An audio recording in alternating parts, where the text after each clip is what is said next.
Hello, and welcome to week 1 post Obalon balloon placement. I'm still on my first balloon, so it's really just my first full week at all. Been going in a 6-month journey. I have lost weight, so woo, woo, woo, woo. My starting weight was 306.9 pounds, and today I weighed in at 302.3. So I have lost 4 pounds in 4.6 pounds since I started.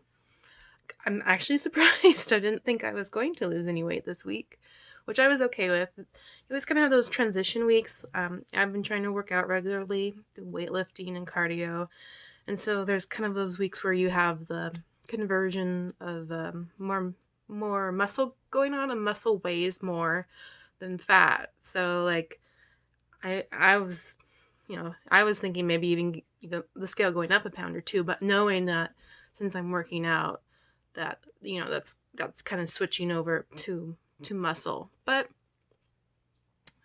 the scale says I lost 4.6 pounds, so I'm gonna take it. It's a good first week.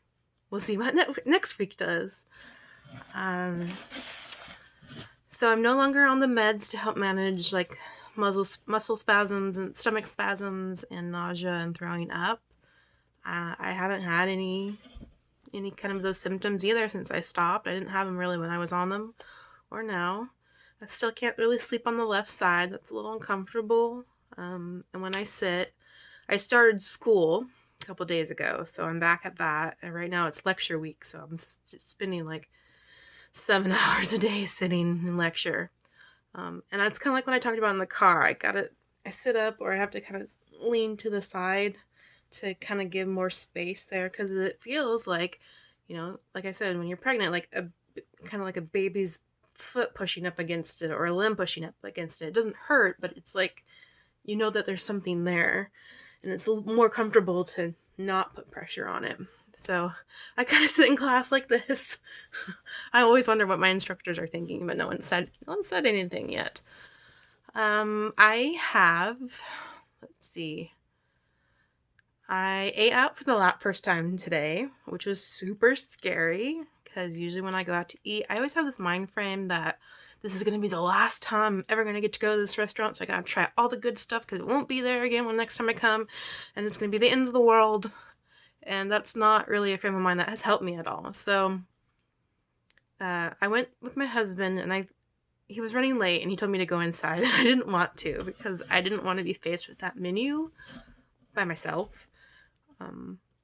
I didn't finally go in and sat down, had water, and just had water in the menus while they were waiting, and I looked over it, and I feel like I made some pretty good choices, and I really listened closely to like I tried to really focus on what my stomach was saying, like what a truthful was, and not like, oh, it's so good, let me just put it in, because it was really tasty, but I was trying to be super aware.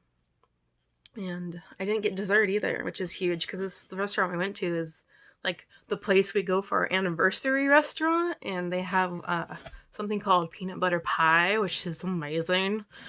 They didn't have it, which helped, but like they had other stuff, and I was like, it doesn't feel worth it at all to me, especially having known that I had that weight loss this week. I'm like, I don't want to backtrack. So I know one of the things too the nutritionist told me was when I eat, I need to start with protein and then the vegetables and then the carbs. So every time I eat a meal, I'm trying to keep that in mind.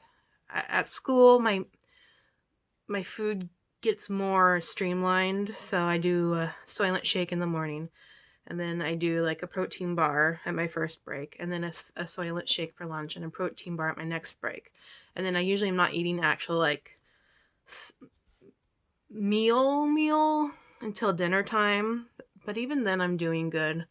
Last night we had tacos, and before, like the big tortillas is what we use for tacos, and I would have 3 of those, but I managed just 1. I was pretty proud of myself.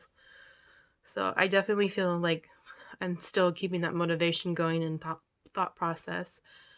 I know another thing I've had issues with as being a mom and a student and, having 5 million things to do, when I'm hungry, I'm usually like super hungry because I've waited too long. And so I also am trying to get on to something else. I have a huge list to do.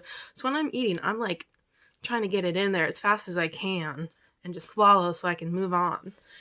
And even when I don't have to do that, I'm still doing it, which is why I'm overeating, because I'm not feeling full. And I'm like, oh my gosh, this tastes good. Let me just keep eating it. I'm not full, so let's keep going. That one's a lot harder because I still feel really pressed for time, and kids are climbing on me. But what I've started doing is counting, making myself reach a certain number when I choose. So, it depends on the food. So if I have like part of a cheese stick, I get to 10 or 12 chews, and then I'm like, okay, you can swallow it now. And tonight I had lamb, so that's a lot tougher. And so I think I was like at 30, 35 chews there, and then I would swallow. It sounds a bit obsessive, but I'm not thinking about it that way, because I've been trained to just eat it so quickly that I'm having to untrain myself. And so I feel like this is a good mental reminder, this is how you should be eating. Chew your food thoroughly before you swallow it. And I do think that's been helping too, a good deal. Also, putting down my fork or knife in between bites and trying to sip water helps space it out longer. Yeah, I think that's all I got. It's been a great week. I was pleasantly surprised, and I did okay at the restaurant. So I'll do another check-in in a week, and then after that it'll be the third week, so I'll be getting my second balloon, and there'll be a whole another story to talk about. So, thanks for watching.